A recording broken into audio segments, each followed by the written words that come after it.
Hare Krishna, Domi. So, Maharaj, we're just waiting for a few people who are having some trouble with their connection. Oh. There's somebody now. Some internet connectivity problems. It's a few local people are having issues actually logging on. Oh, okay. So if you wouldn't mind just bearing with us for maybe 5 more minutes. Oh, okay.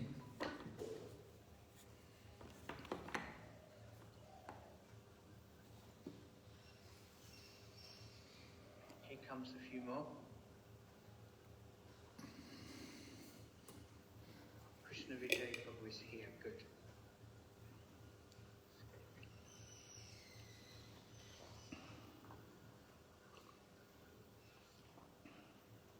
Okay, while I've got you here, Maharaj, tomorrow morning, I won't be present at the beginning of the class for maybe 40 minutes because I have to take a call from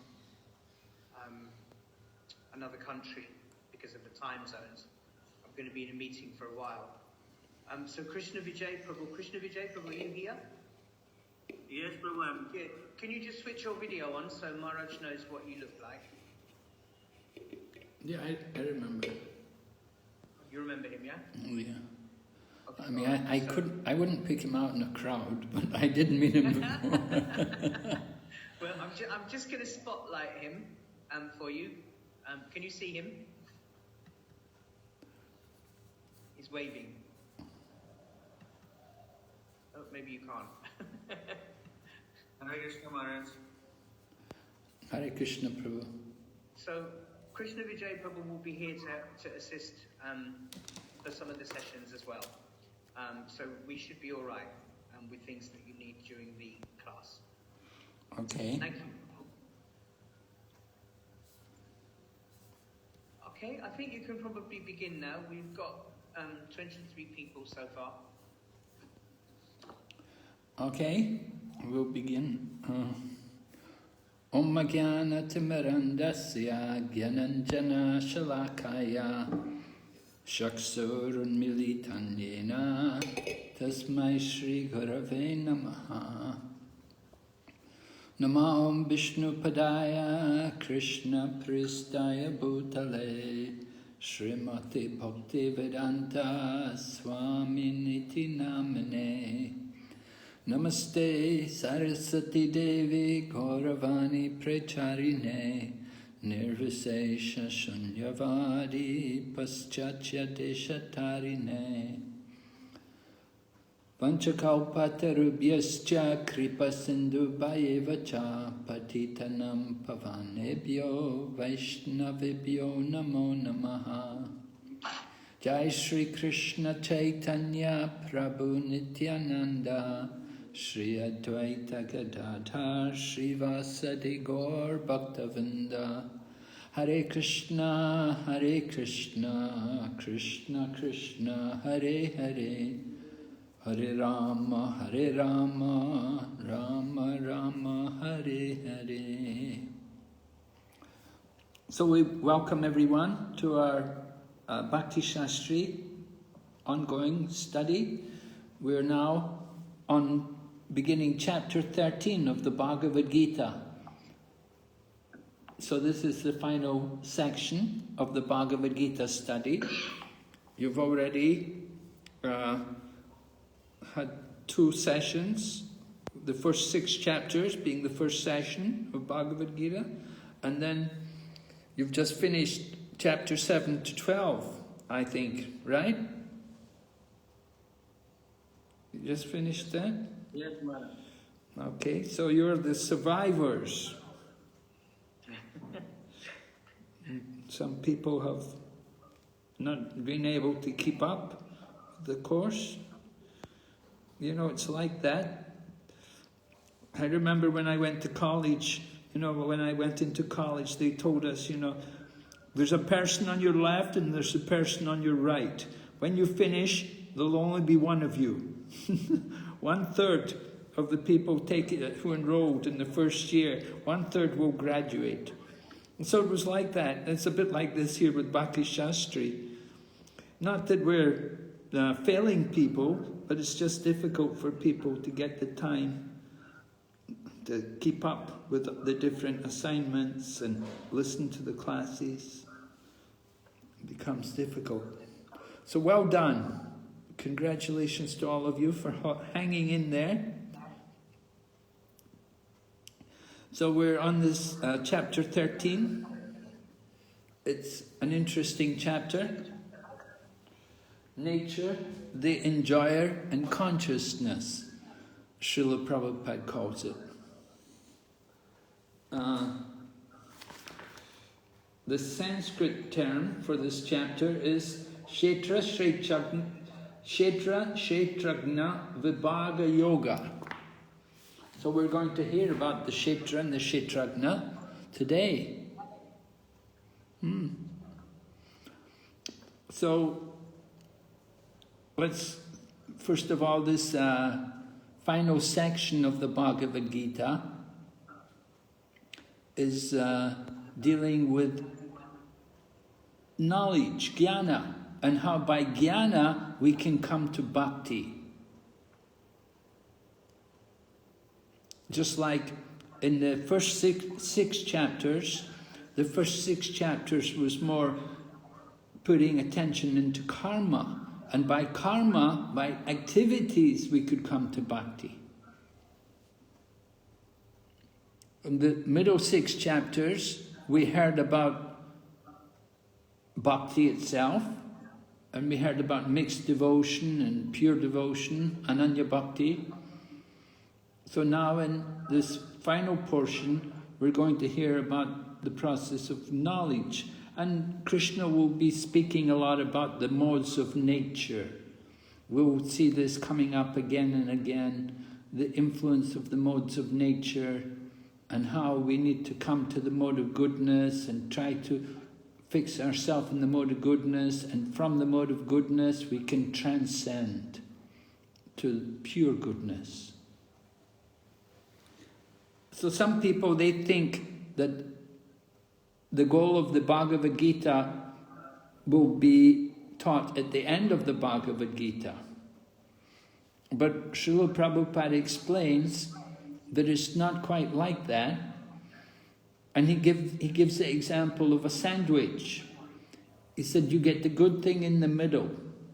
You know, you get, I don't know about so much in India, but at least in the West, we're fond of eating sandwiches. And we eat bread, you know, and they put something in the middle.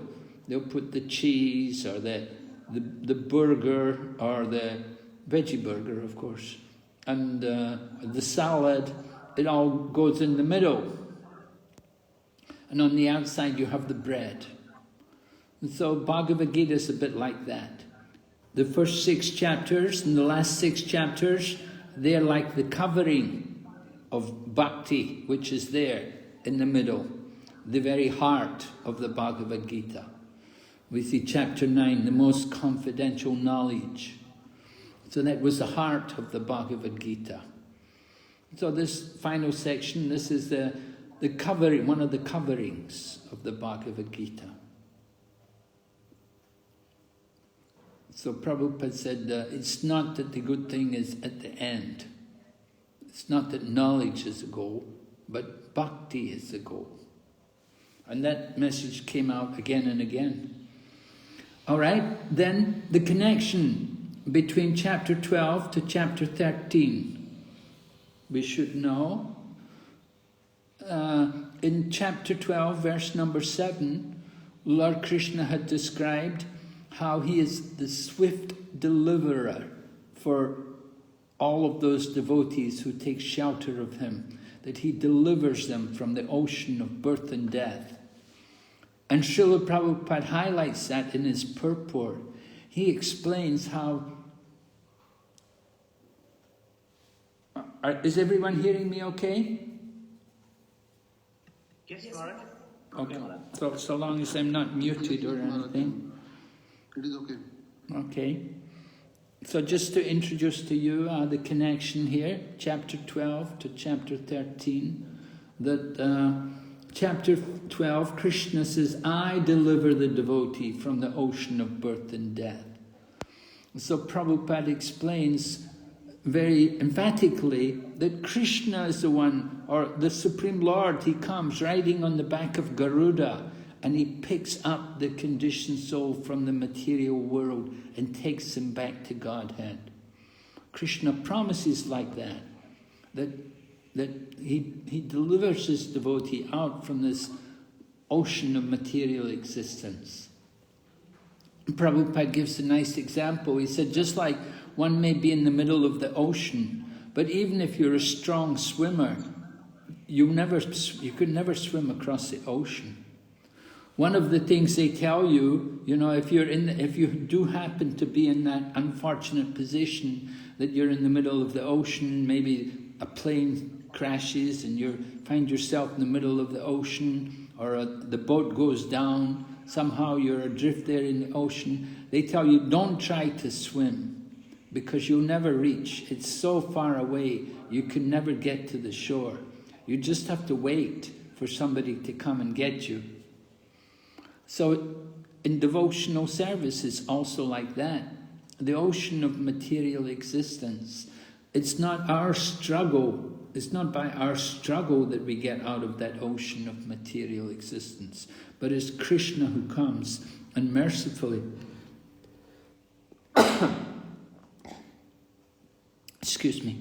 Krishna comes and mercifully picks us up and brings us on the back of Garuda and takes us back to Godhead. So how do we qualify for that? This is going to be described in this final section of the Bhagavad Gita, in particular the 13th chapter. We're going to hear the knowledge, the sort of mood which we have to cultivate in order to attract the Lord there, to come and deliver us from the ocean of material existence. All right, so that's a little introduction to the topic. So chapter 13, let's begin. We can all chant the verses together. There are 2 verses for the first 1 and 2. Arjuna's question and then Krishna's answer. So we can chant together. Arjuna uvacha prakritim purusham chaiva shetram shetrakyam evacha etat viditam ichami jnanam gyam chakeshava Shri Bhagavan uvacha idam shariram konte'a shetram iti adabiyate etadyo veti tam prahu shetragya iti tadvada. So Arjuna's question. Arjuna said, "Oh my dear Krishna, I wish to know about Prakriti, nature, Purusha, the enjoyer, and the field and the knower of the field, and of knowledge and the object of knowledge." So Arjuna is asking these questions. He wants to know about these 6 items. We're of course expected to become familiar with these Sanskrit terms, and not very difficult for you Indian-bodied persons. Very familiar with Prakriti and Purush. Right? Purusha, of course, here doesn't just simply mean man, but it means the enjoyer. Right? The enjoyer. So Prakriti and Purush. Arjuna wants to know about these 2 things, Prakriti and Purush. It's not an easy subject to discuss. Therefore, we'll see that when Krishna replies, Krishna doesn't begin with the Prakriti and the Purush, because that's a more complicated thing. Just like if somebody gives you some questions, you'll take the easy questions first, usually. And the more complicated leave it for the later. So Prakriti and Purush, it's more complex. So Krishna takes the easier questions first. So Prakriti, Purush, and then the field and the knower of the field.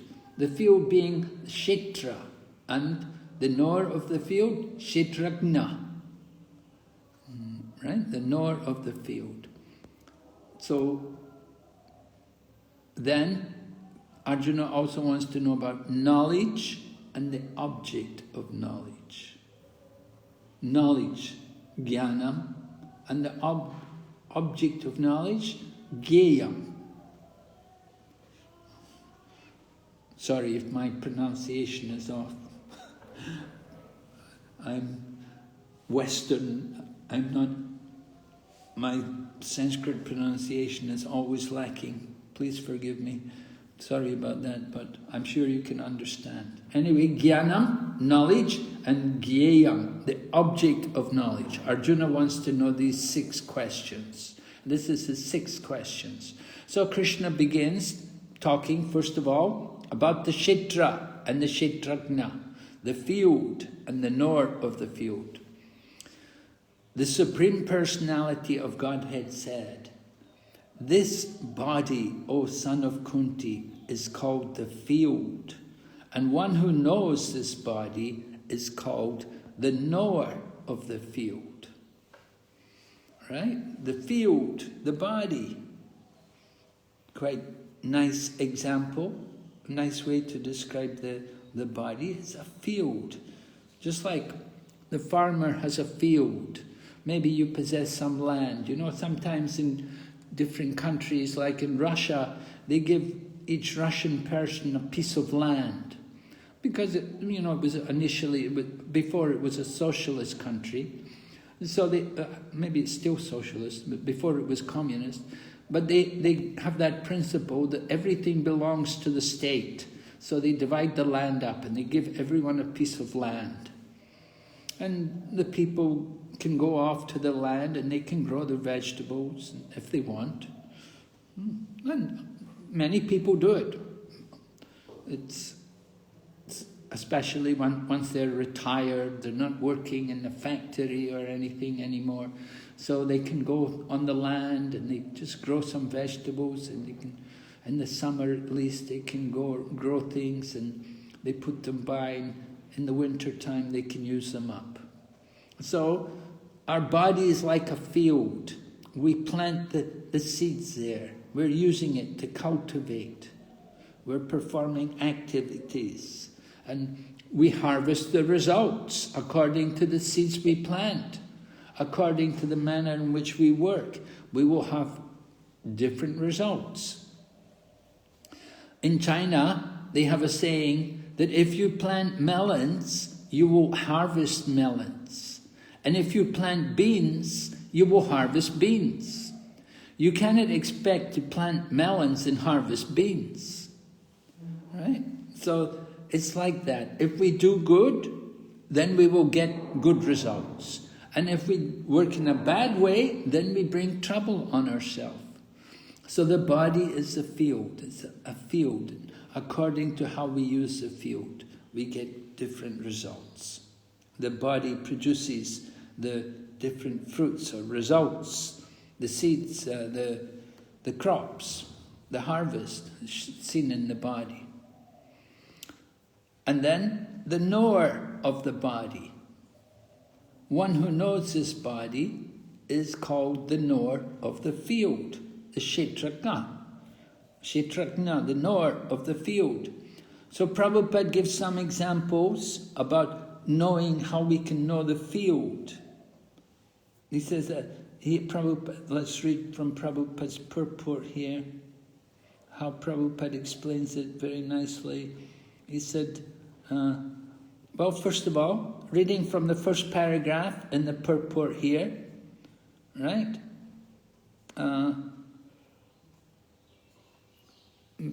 Do you all have the text before you, or do you want me to share the screen? We have the text. Everybody has the text, good, okay. So on the purport, the first paragraph there, Prabhupada writes,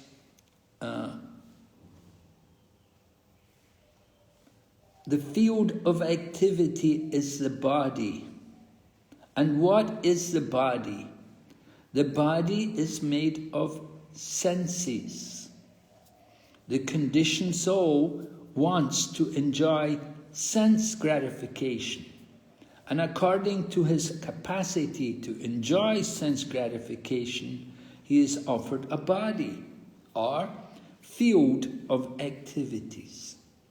Therefore, the body is called kshetra, or the field of activity for the conditioned soul.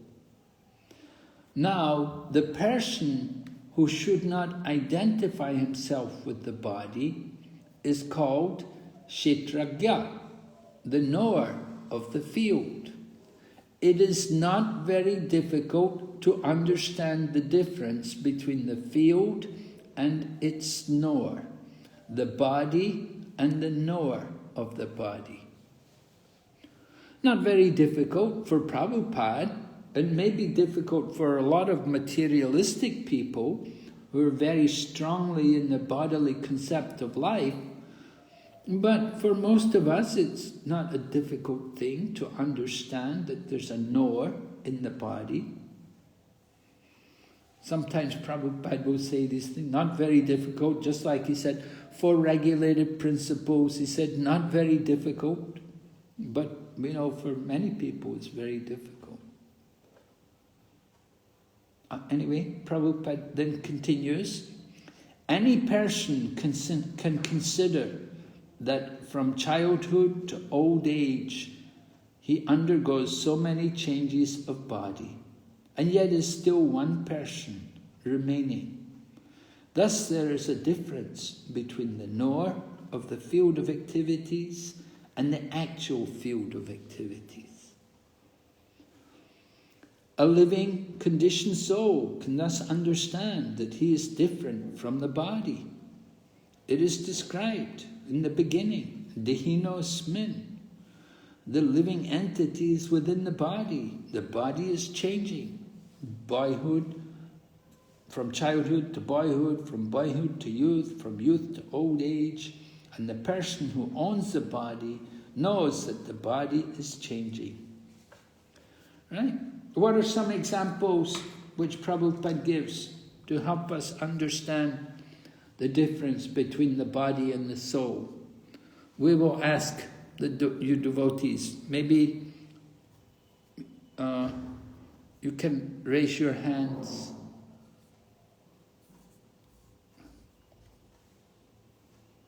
Hare Krishna. Karuna Sindhu Prabhu. Hare Krishna. Yeah, body is temporary in nature and soul is eternal. Can you give an example?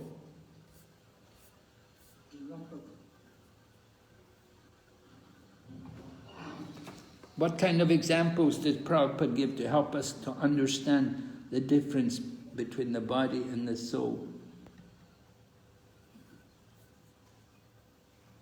Maybe Radha Vrindavan Chandra Prabhu.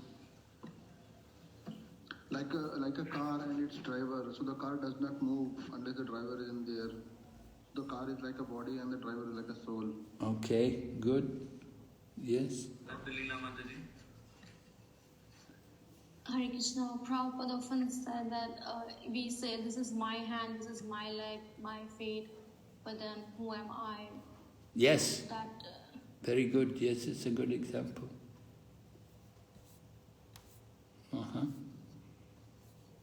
Any others? There are many. Sometimes you may have to go to school. When Prabhupada would sometimes go to children's school, and when he would go to children's school, then he would show us how to preach to all these people, to the children. He would have a young boy come out from the audience. He would ask, first of all, who is the top student? Who's the most intelligent student? And so they would, they'd point to some boy, and the young boy would come up, and then Prabhupada would ask him, so where is your hand? Where is your head? Where is your foot? And where are you? Right? And this way Prabhupada was teaching them about the soul.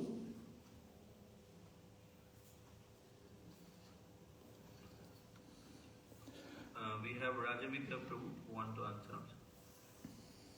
Hare Krishna Maharaj, accept my one question. Prabhupada gave the analogy of the sky. Sky reflected in the water reflection represents both the sun and the moon and the stars also. So, I'm sorry, Prabhu, what's this example? the Prabhupada gave the analogy of the sky, the stars and the moon, and it's representing the compared to the living entities and the moon and the Supreme Lord, that's the super soul in the body. The difference between the body and the soul. We have few more hands raised. Can I ask? Yes? Yeah, I'd like to hear. Yeah, Smriti Karuna Mati.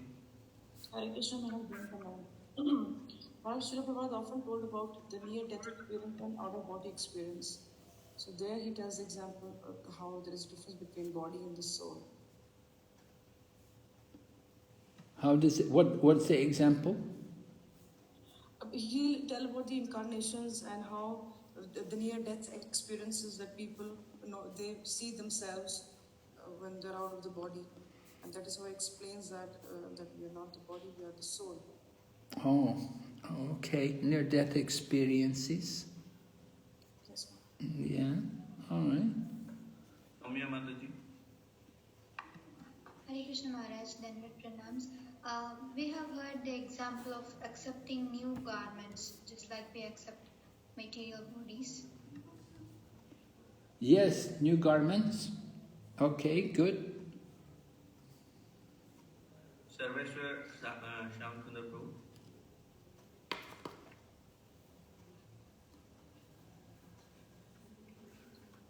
Yes? Mr. Maharaj, I think Prabhupada is you of saving the drowning person instead of saving the shirt instead of saving the drowning person. Oh yes, the drowning person, right. What happens?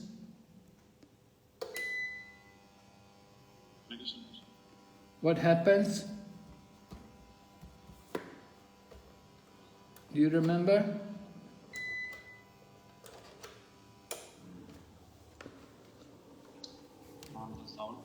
What happens? The person's drowning, so what happens? The man comes to try to save him, and what does he do? So, yeah, he's saving the shirt, but not his body actually. Right. He brings the man's shirt, but not the body.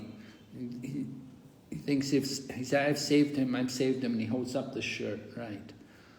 So these are all different examples which we could give to explain the difference between the body and the soul. Okay. As we have few more devotees raise their hand. Do you want to hear from them? Yeah, okay. How many? Harishwari Madhavi Mataji. Yes? Hare Krishna Maharaj. So Prabhupada gives this example that if somebody dies, then everybody says that he is gone. So Prabhupada says that the body is here, so where is he gone? Oh, very good. Yes, thank you. Nice example. Yes? And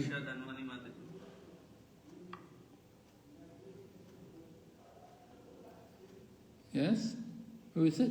Hare Krishna Maharaj, please accept my humble obeisance. Maharaj, Srila Prabhupada also spoke about the chariot model, the 5 horses, and the parrot and the cage example. That how the soul is like a parrot in the cage. Okay. Yes, the soul is where on the chariot? The soul is the passenger. The soul is the 5 horses are the senses. Right. And the rein, the driver is the intelligence, and the reins is the mind. Oh, very good. Okay, yes, right. So many nice examples are there. We've had this before. This is nothing new. But this is just the introduction to the topic. The second chapter of the Bhagavad Gita is called Sankhya Yoga. And so this is this section here in the 13th chapter, this is another continuation of the Sankhya, which was presented in the second chapter.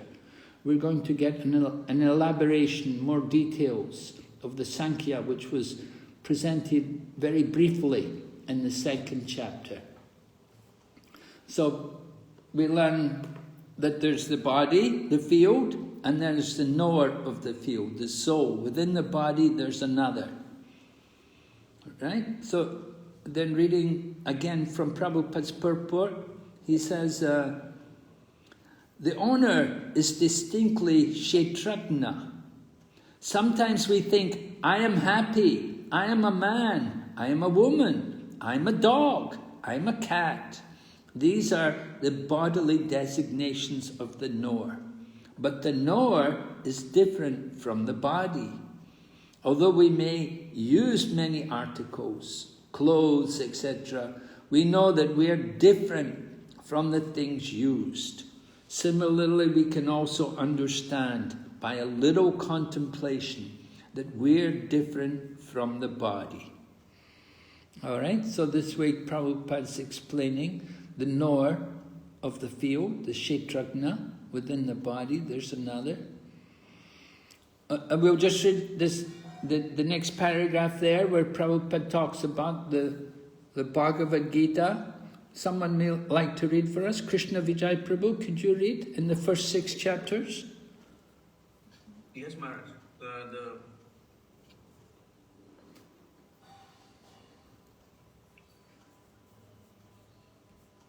It's from the purport you said, Maharaj? Yes. In the first six chapters of Bhagavad Gita. That paragraph, Prabhu. It starts with that sentence. I think I lost. Maybe someone else could read then. Maraji, you can read. Maharaj, can I read? Okay.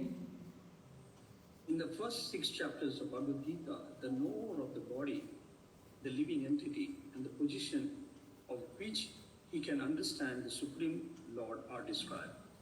In the middle 6th chapter of the Bhagavad Gita, the Supreme Personality of Godhead and the relationship between the individual soul and super soul is regard to devotional service are described.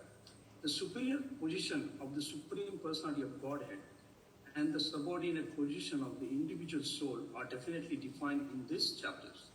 The living entities are subordinate under all circumstances, but in their forgetful, they are suffering. When enlightened by pious activities, they approach the Supreme Lord in different capacities. As the distressed, those in want of money, the inquisitive, and those in search of knowledge, that is also described. Now, starting with the 13th chapter, how the living entity come into contact with the material nature and how he is delivered by the Supreme Lord through the different methods of fruitive activities, cultivation of knowledge, and the discharge of devotional service are explained. Although the living entity is completely different from the material body, he somehow becomes related. This is also explained. Thank you, Prabhu. Yes, thank you. So Prabhupada talks here about how the living entities, they approach the Lord in different capacities. Did you recognize the particular sloka from Bhagavad Gita which Prabhupada is referring?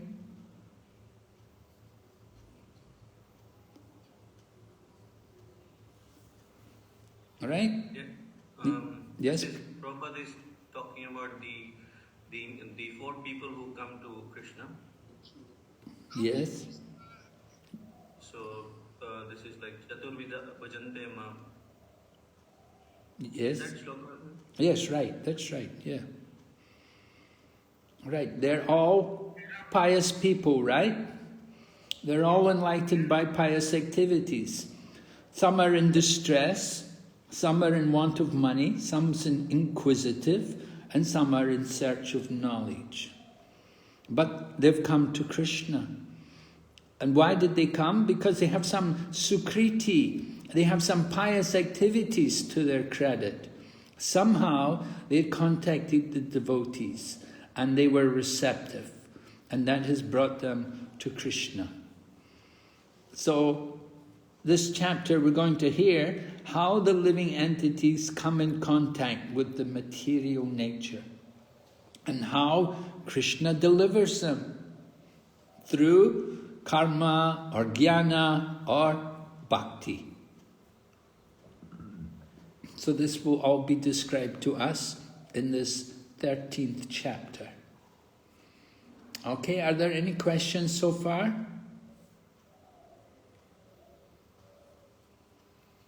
Okay, we'll go ahead if there are no questions. Let's go on into text number 3. We can chant the Sanskrit together.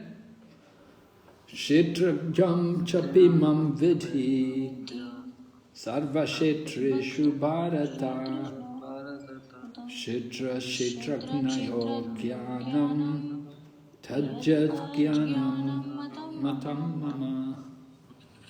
Right, someone like to read the translation? Yeah, I will read. Yes. O scion of Bharata, you should understand that I am also the knower in all bodies, and to understand this body and its knower is called knowledge. That is my opinion. So this is a very interesting verse, and the Mayavadis, they're very fond of this verse. Can you would anyone like to take up why the Mayavadis are so fond of this verse?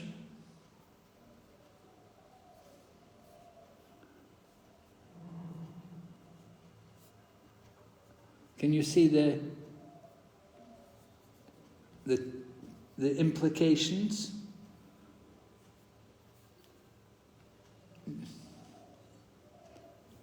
Any volunteers? Chandravamshi Prabhu. Yes? Hey Krishna Maharaj, please accept my humble obeisances. This Maharaj, because this sloka says, I am also knower of this body. So they may think that soul and the super soul are at the same level. Right, that's the point. Yes, that's what they think. Shankaracharya said that I am the one, it is I who reside in all bodies. And you know that he's saying, I am you, you are me. It's something, I remember before becoming a devotee, there was a song, famous song by the Beatles, you know the music group, the Beatles? They had associated with a big impersonalist, the Maharishi Mahesh Yogi. So he's actually from Shankaracharya, big impersonalist, and he popularized TM, Transcendental Meditation. And so they had a song, the Beatles had written a song that I am you and you are me and we're all one together. So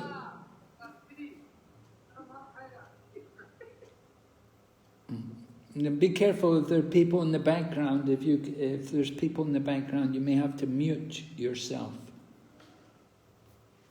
So they had popularized that kind of impersonal mood, that it's all one, that we're all one.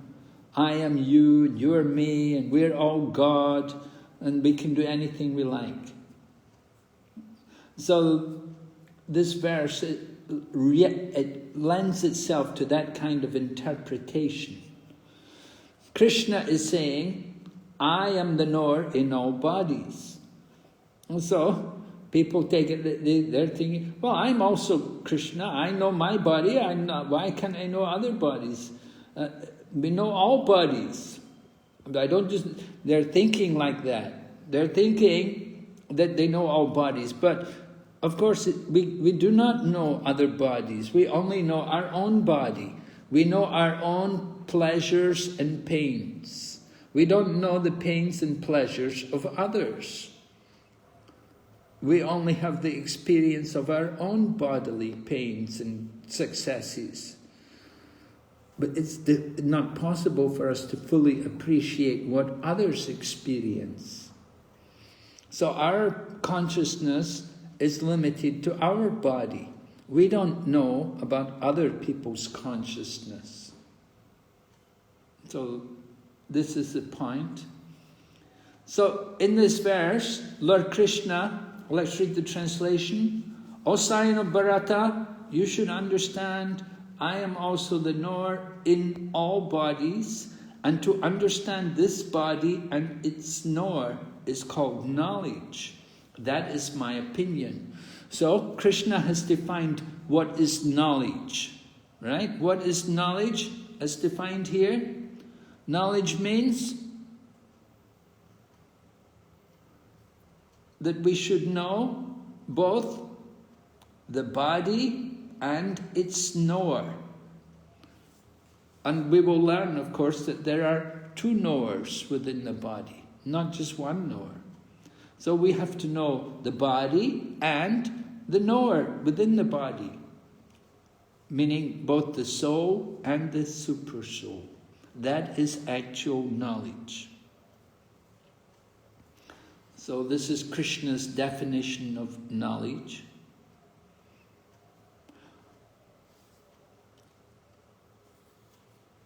So Prabhupada gives very nice example in this verse to help us to understand the difference between the super soul and the individual soul. Maybe we can have someone read here. Beginning, the Lord says, I am the knower of the field of activities. Can we have a volunteer?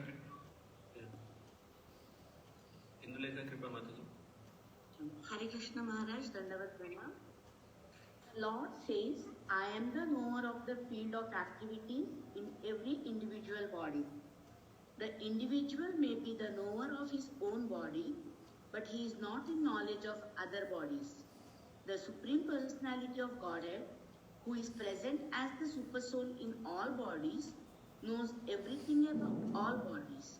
He knows all different bodies of all the various species of life. A citizen may know everything about his patch of land, but the king knows not only his palace, but all the properties possessed by the individual citizens. Similarly, one may be the proprietor of the body individually, but the Supreme Lord is the proprietor of all bodies. The king is the original proprietor of the kingdom, and the citizen is the secondary proprietor.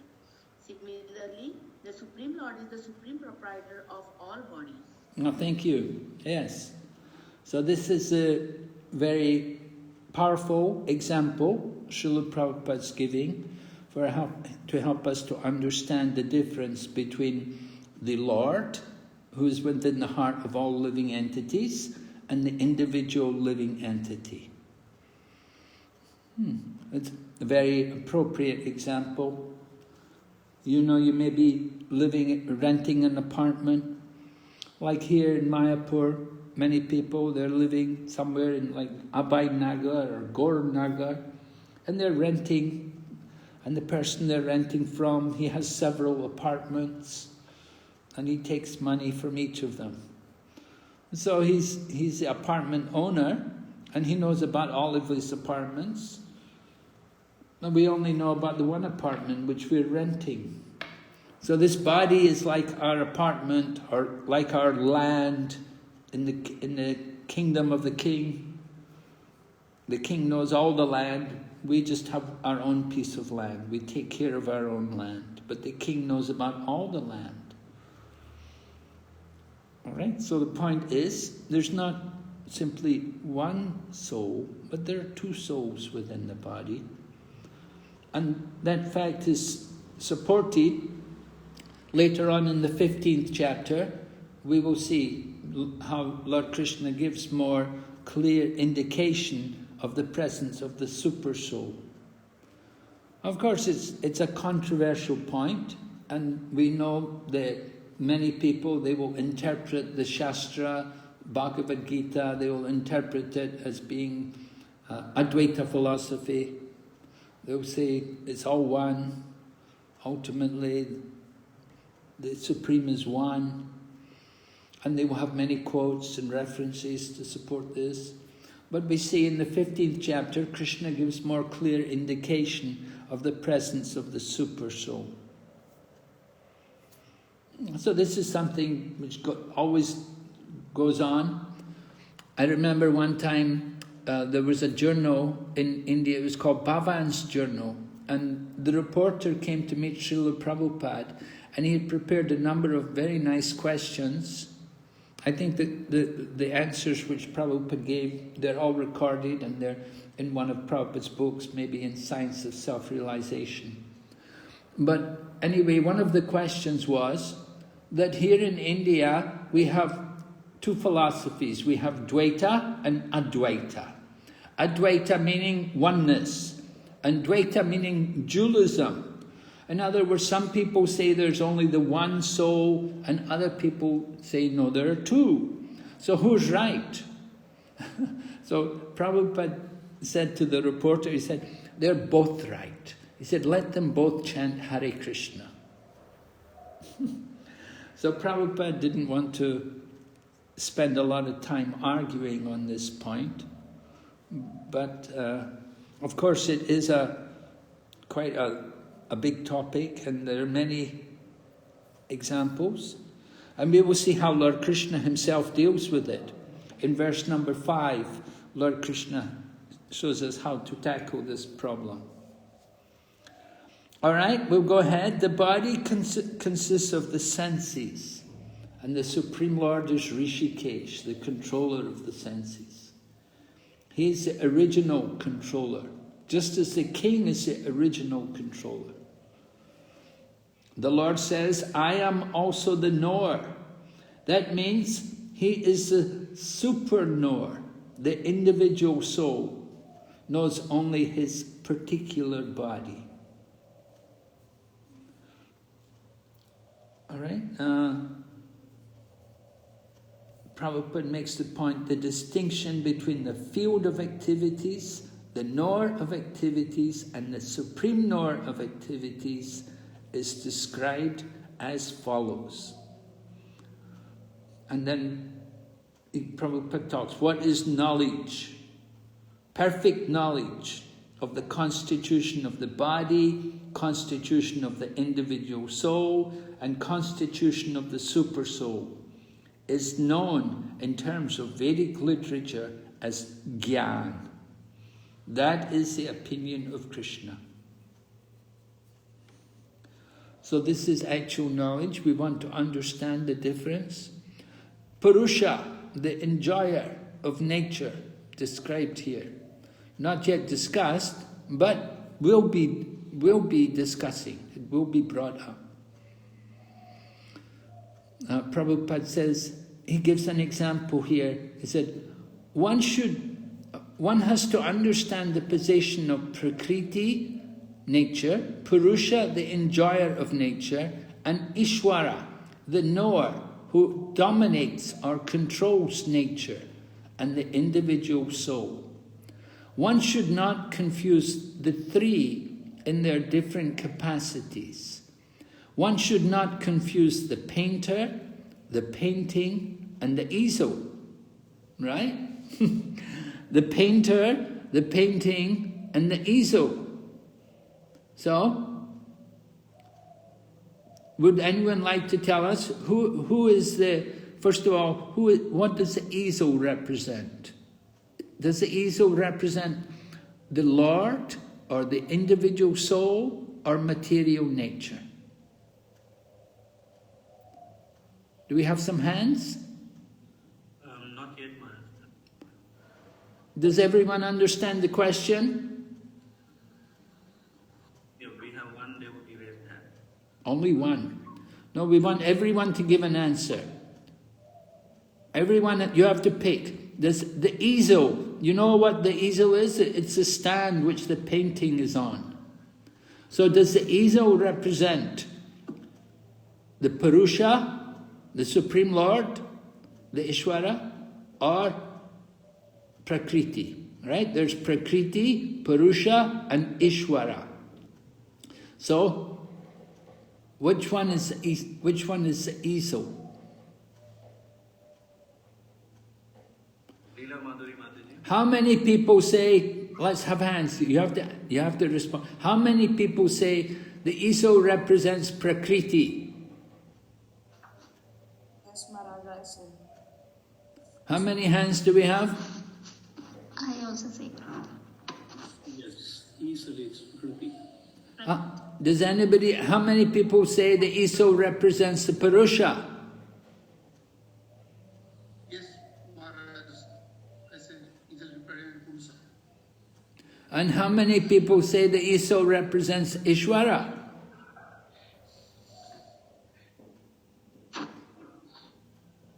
Anybody? You got 4 hands raised. For Ishvara? Sorry, 2 for Ishvara. No, now it's gone down to 1. And now they've gone. you had 13 for the Prakriti, and then you had 6 for the Purusha, and then now they all disappeared. Okay. I hope they all disappeared. Okay, now what about the painting? Is the painting going to be the Prakriti, the Purusha, or the Ishvara? How many people say the painting is Prakriti? 1, 3, 4, 5, 6, 7, 8, 9. Wow. 9 people. And how many people say that the painting is the Purusha? 2, 3. And how many people say painting is Ishvara? 1, 2 people. Okay. It's confusing, this one, isn't it? Yeah. And what about the painter? Is the painter Prakriti? How many for Prakriti? 0. Nobody is raising hand for Prakriti. Okay. Anybody for Purusha? We have 8, 10, 11. And anybody for Ishvara? Ishvara. 10, 11, 12. 10. 11. 12. Okay. 11, it's settled on 11. All right. Good. Oh, Yeah. 12. It's an interesting... They would often give this question in the test, you know. when I left you on Friday, I left with this question in my head, because we spent some time talking about this on Friday, Maharaj and I. I must admit, I went quite backward. He knows it's my favourite chapter not to teach this one.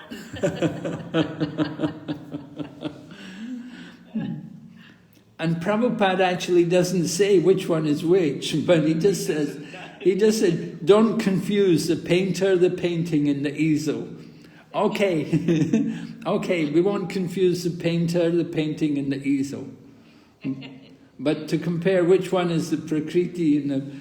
I think generally we would say that the easel represents the Prakriti,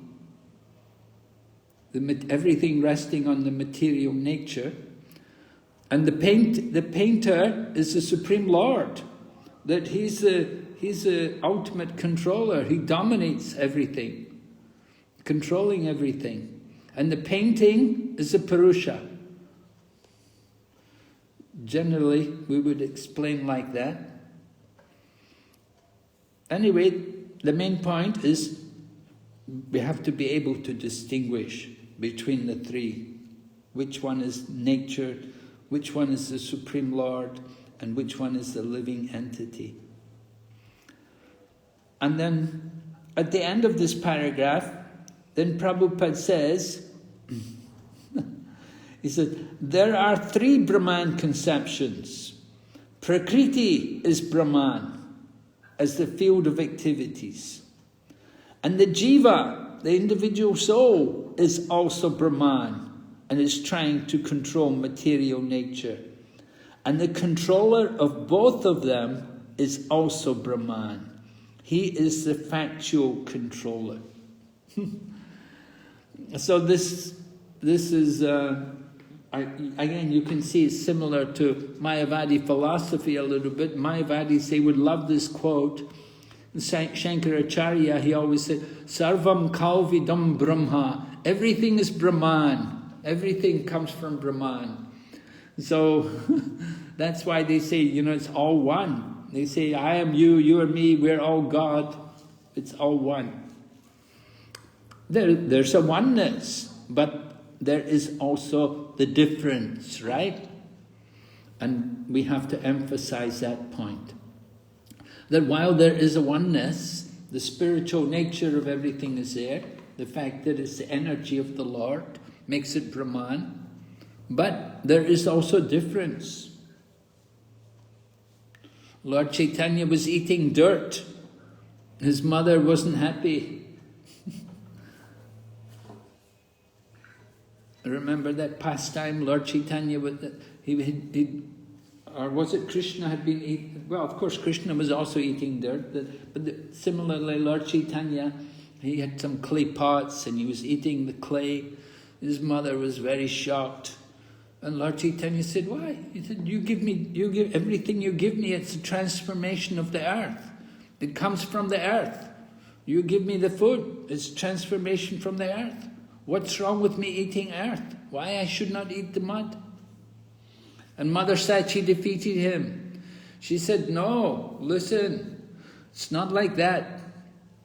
When we have mud, and if it's just a lump of mud, you cannot keep any water.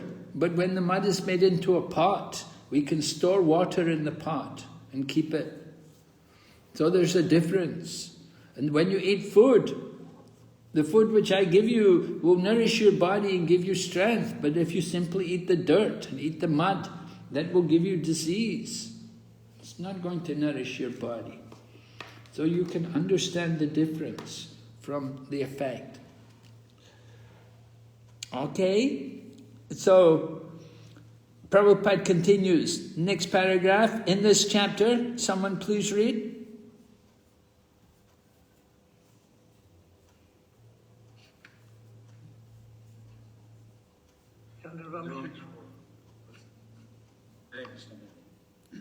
In this chapter, it will also be explained that out of the two knowers, one is fallible and the other one is infallible.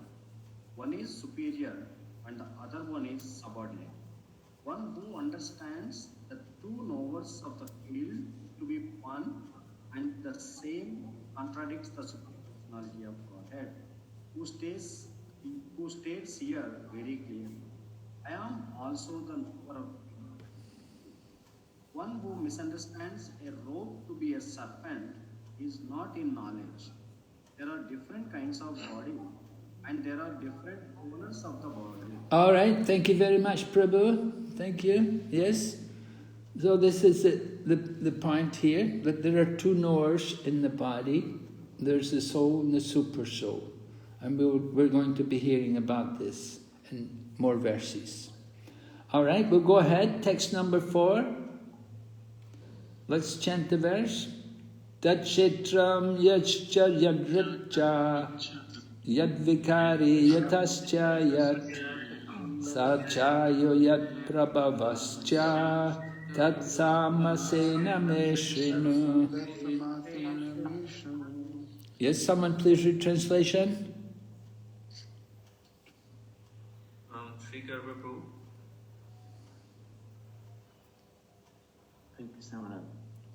Now please hear my brief description of this field or of activity and how it is constituted, what its things are, when it is produced, who the knower of the field of activities is, and what his influence are. So Lord Krishna is summarizing what he's going to talk about here in this chapter. He's going to explain to us, first of all, there'll be a description of the field of activities and how it's constituted. And then we'll hear also about what the changes of the field of activity are and how it's produced. And then at the second half of the chapter, we'll hear about the knower of the field of activities and what his influences are. So this will all be explained in the course of the chapter. We'll go ahead. Text number 5, an important verse. We'll chant together. Rishibir bahuda gitam chandobir vividai pritak Brahma Sutra Padaischaiva Hetumadbir Vinaschitai. Translation? Someone read? Tulsi Pran Krishna Prabhu. That knowledge of the field of activities and of the knower of the activities is described by the various sages in the various Vedic writings. It's especially presented in Vedanta Sutra with all the reasonings as to the cause and effect. All right. Knowledge of the field of activities. What's the Sanskrit term we use for that?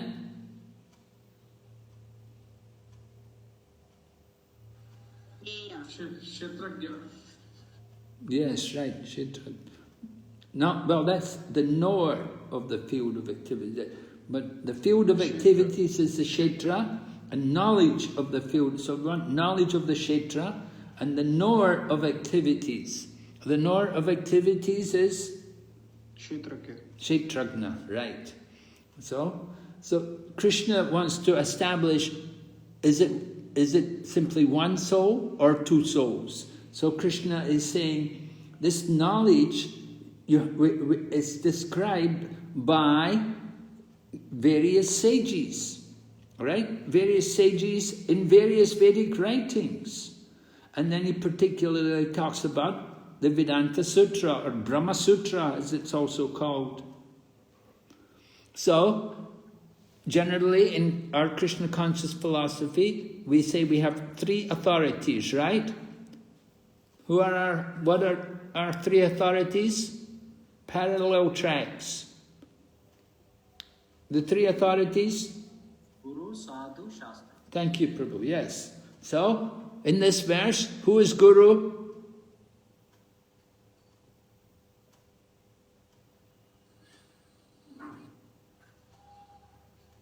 Where is the Guru here? Sages. Huh? Guru, Sadhu, Shastra. Who's the Guru? Krishna. Krishna, yes, Krishna. Remember, Arjuna had surrendered to Krishna. Shishastiham sadimam tvam prapanam. Krishna's the Guru. So, Krishna's the Guru. And then, he says also, it's just this knowledge is described by various sages. Right? They're described here. Various sages.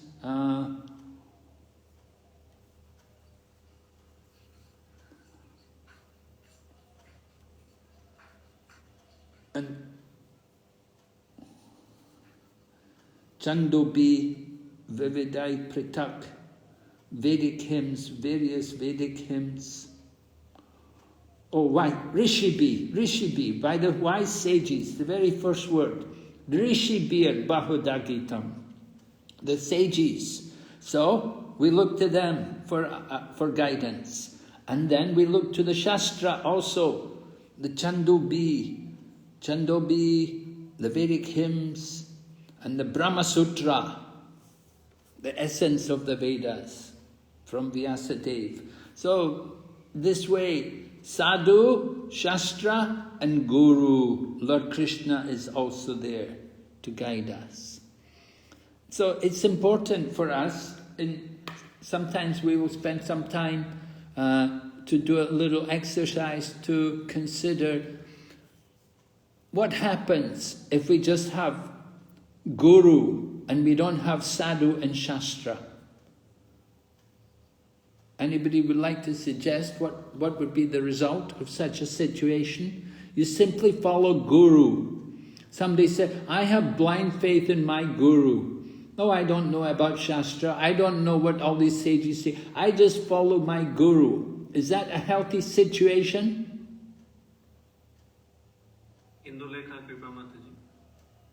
No, if we do not follow the Shastra and only follow Guru, it is not good because we may have a misleading because if Guru is not quoting from Shastra, if he is not giving the knowledge from Shastra, that knowledge is not authentic. It may not be authentic. Right? If you don't know what's in the Shastra and you just believe everything your Guru tells you, that can be a very dangerous situation. And we have had a lot of problems, different cults and so on. Society often very worried that going to gurus and surrendering your life to a guru, and you don't know quite the qualification of the guru. So we don't just only surrender to guru, but we have to also see that the guru is following Shastra and that he is also in harmony with other great sages and recognized by other spiritual authorities. It's important. Now somebody may say, well, I don't trust gurus, I'm just going to follow Shastra. I will just have Shastra. Is that also a good situation? Would someone like to say what may happen then if we just try to follow Shastra? Sachinandan Prabhu, you want to answer? Yeah, Maharaj, in that case, one may not be able to reach the correct understanding. One may not be able to check his understanding whether he's right or wrong. And how to practically apply it also. Why? Because he won't have anyone to check it with. He won't have any authority to check his understanding in the practical application. You mean, but he's reading Shastra? He's reading it, but he's understanding it through his mind and intelligence. Right. He may be speculating. He may just simply be understanding it through his own limited mind and intelligence, as you say, right? So he doesn't know the real message of the Shastra. And the Shastras also say that you have to have a guru and you have to follow the sages. The Shastras also tell us it's important that we should have a guru, we should follow the great sages. And so you say you follow Shastra, but you don't have guru, you don't follow sages, something's wrong. Not very good situation, not a healthy situation.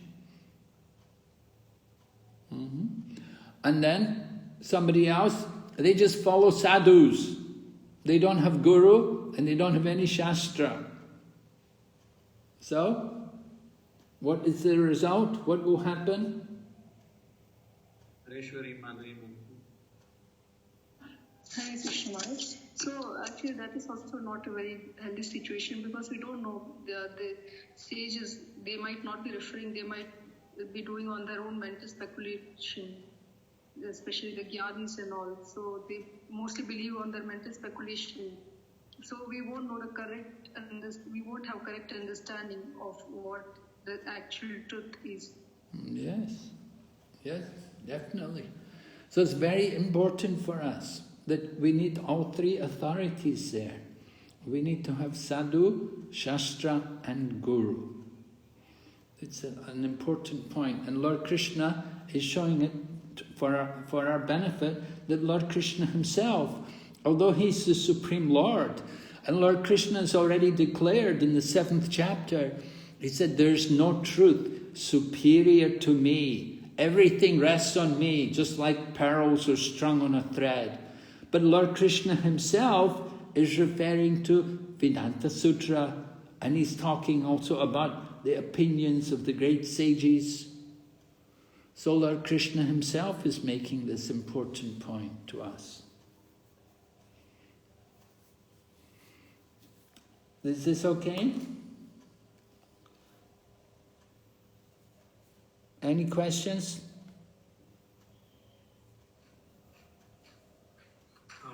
We have a question, I think, from Sachinandan Prabhu.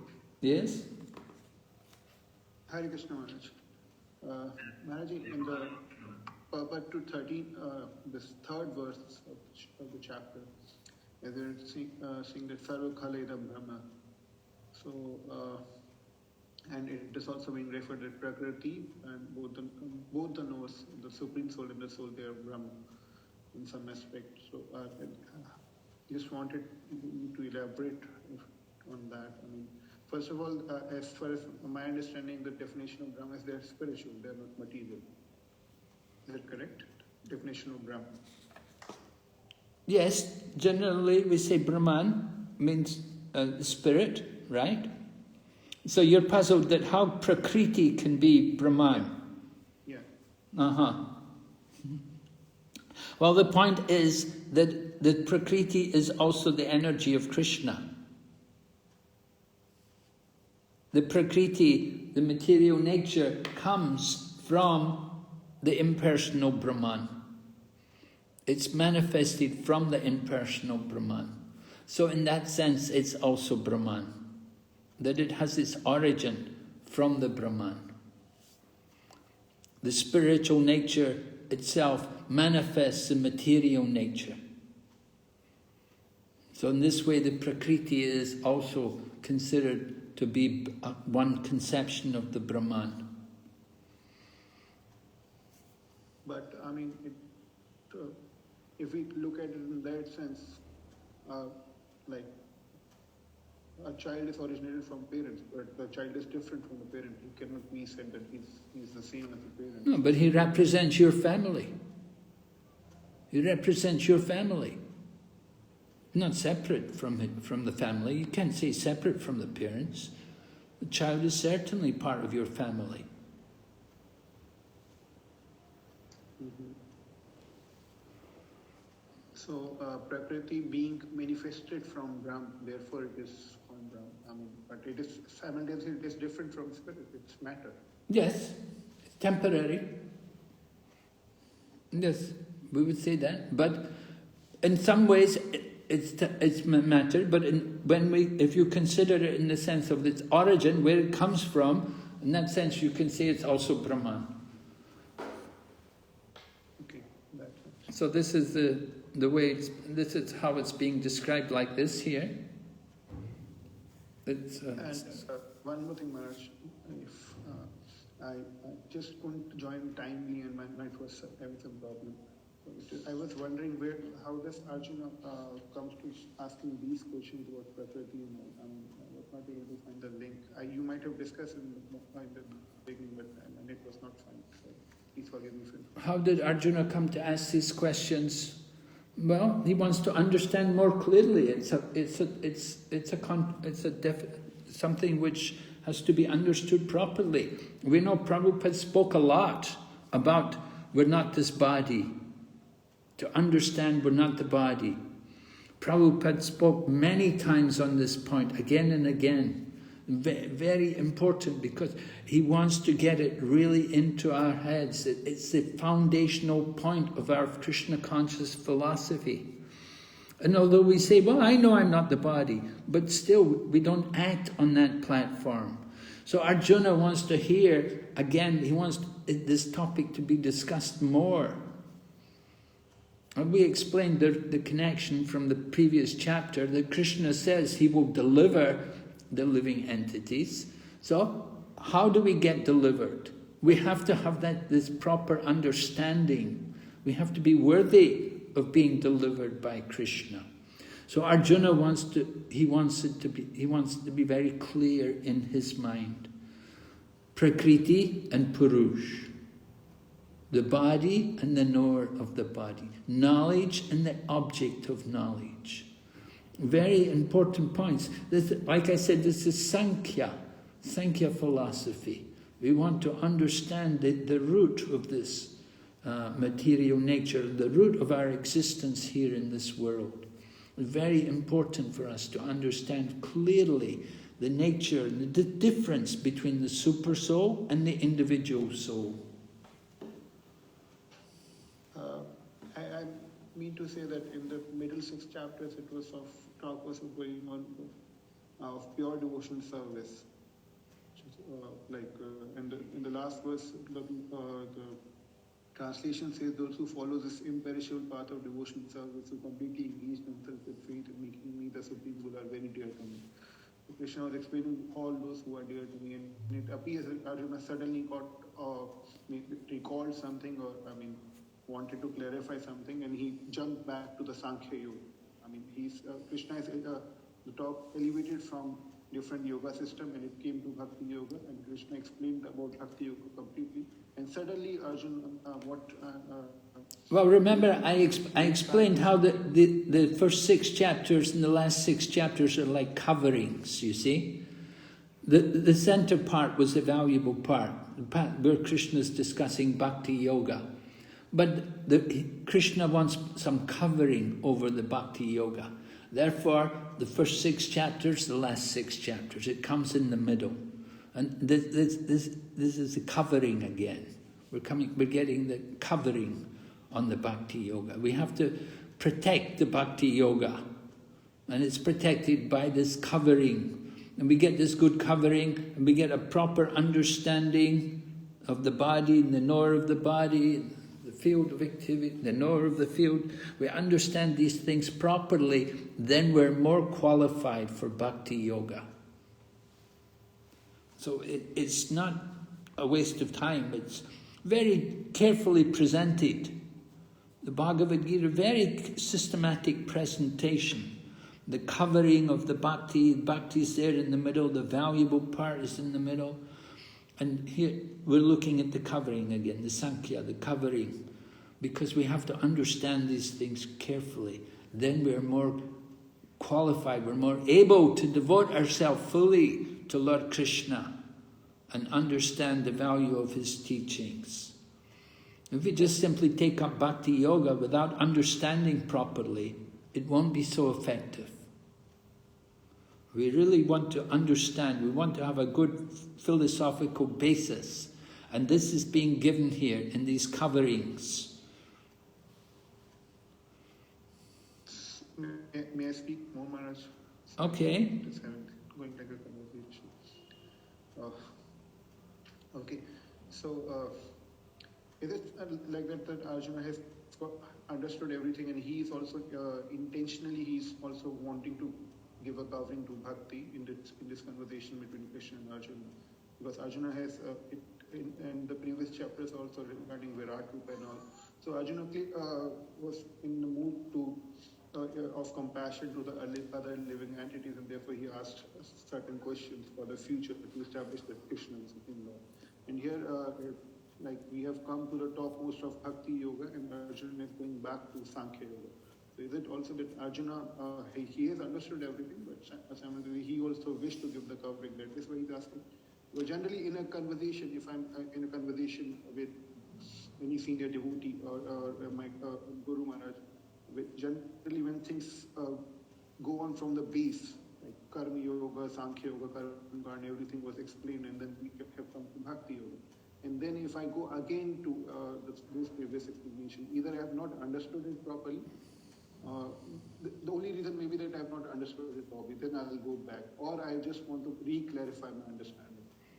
So I'm just trying to get inside the head of Arjuna. I'm not qualified for that, obviously, but just to understand it, what is Arjuna thinking of again going back? Well, remember, Arjuna is, he's not an ordinary person. He's always with Krishna, and he's heard the Bhagavad Gita. Wherever Krishna goes, Krishna is speaking the Bhagavad Gita with Arjuna. They're Nara and Narayan. So they come together. Arjuna doesn't need this teaching, but he's taking this position to be the student of Krishna for the benefit of all of us. So in this position, Arjuna is on the battlefield at Kurukshetra, and he's bewildered about the situation. He wants to understand everything very clearly. He's got to take part in this battle. Krishna, he can understand Krishna obviously wants him to go in the battle and to fight, but Arjuna wants to confirm everything, make sure he's got everything very clear. The first section was dealing more with karma, by activity that we come to devotion. Now we're going to learn by gyan, by knowledge, we will also come to devotion. So we will see that the connection there from the philosophy, how it brings us also to the path of devotion, the same thing. This is the point, that we have to understand that it is really devotion which is the central theme. And don't be bewildered that there's something else being taught here. And it's not that he's going back. We're going to hear about Gyan. There hasn't been a lot of emphasis on Gyan. We haven't heard much about the modes of nature, but we're going to hear about it now. Okay. Thank you, Maharaj. Thank you for that. Maharaj, we have one more question. Would you like to take now? All right. Apurva Nilachaleshwari Mataji. Hare Krishna Maharaj, I just wanted some clarification in Prakriti, Purusha, Kshetra and Kshetragya.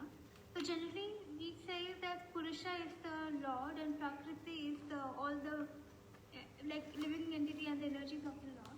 But here the Kshetragya is the knower, mainly.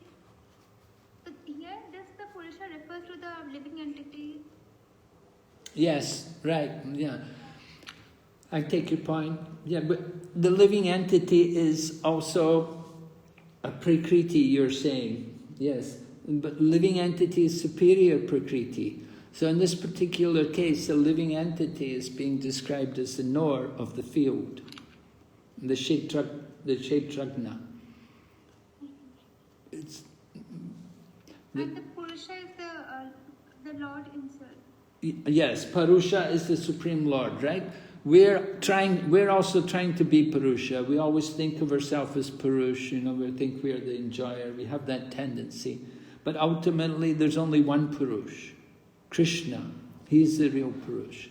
We're just trying to, we're trying to take his position. We're really not Purushas, but we're subordinate to him.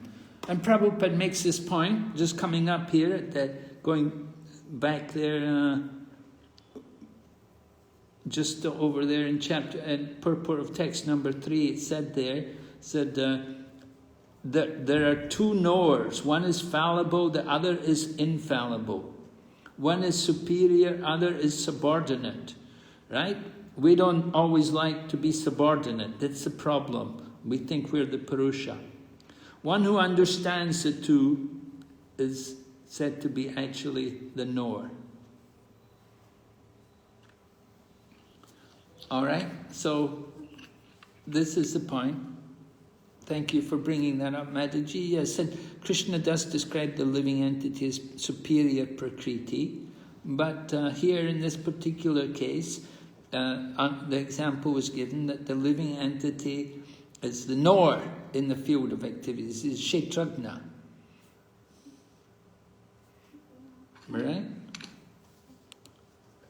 So we have this example, text number 5, an important purport, and we have the example, a quote from in the purport, we have the quote from the Taittiriya Upanishad. Jiva Goswami, Prabhupada quotes Jiva Goswami. It's actually Jiva Goswami who brought this up, and taken from the Taittiriya Upanishad, Brahma Pucham Pratishta. Right? Let's read this paragraph. Can everyone find this? As stated before, Kshetra is the field of activities. Yes. Someone like to read this for us, please? Sarveshwar Shyamsundar Prabhu. As stated before, Kshetra is the field of activities, and there are two kinds of Kshetra. The individual living entity and the supreme living entity. As stated in the Taittiriya Upanishad 2.9, Brahma Pucham Pratistha, there is a manifestation of the Supreme Lord's energy known as Annamaya, dependence upon food for existence. This is a materialistic realization of the Supreme. Then in Pranamaya, after realizing the Supreme Absolute Truth in food, one can realize the Absolute Truth in the living symptoms or life forms. In the Gnanamaya, a realization extends beyond the living symptoms to the point of thinking, feeling and willing. Then there is Brahman realization called Vijnanamaya, in which the living entity's mind and life symptoms are distinguished from the living entity himself. The next and supreme stage is Anandamaya, realization of the all blissful nature. Thus, there are 5 stages of Brahman realization, which are called Brahma Pucham. Maharaj, do you want me to continue, Maharaj? Okay, but let's discuss what you've read so far here. So 5 stages of Brahman realization, right? We were talking about the Brahman. We were describing, Prabhu was, Mataji was, or we were talking how the material nature is also the Brahman. So here we have an interesting point which is brought up, that there are 5 different stages of Brahman realization. And they're described here, progressively. Anna Maya. Anna, of course, meaning grain. And so, just like the young child, when the child is born, the child doesn't know anything else except food. You know, they open their eyes, they want food. And other times they go to sleep. And so that's like Annamaya, just simply depending on food. If somebody's only thinking about, if their only goal in life is to fill the belly, then this is the lowest level of consciousness.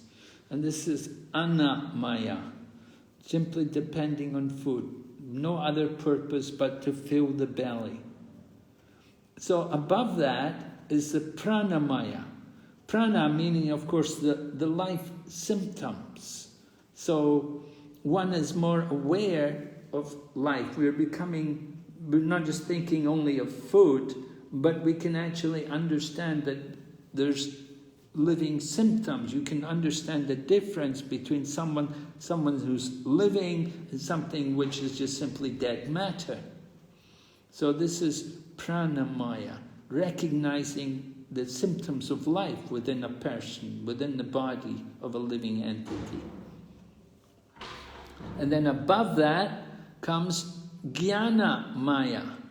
And Jnana Maya is talking about the different living symptoms as they're described. Thinking, feeling, willing, right? These are the activities of the mind. So this kind of realization, we start to become more aware, we start to think, we have desires, we have feelings, we want things very bad. So these are all different stages of Brahman realization.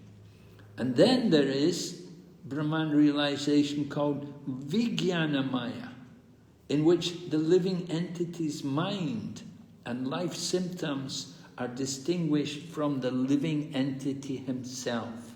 So Vijnanamaya, one has actually become aware that I'm not the body, and I'm not the mind, I'm not these thoughts, I'm different from these things. One actually has become aware of his individual identity.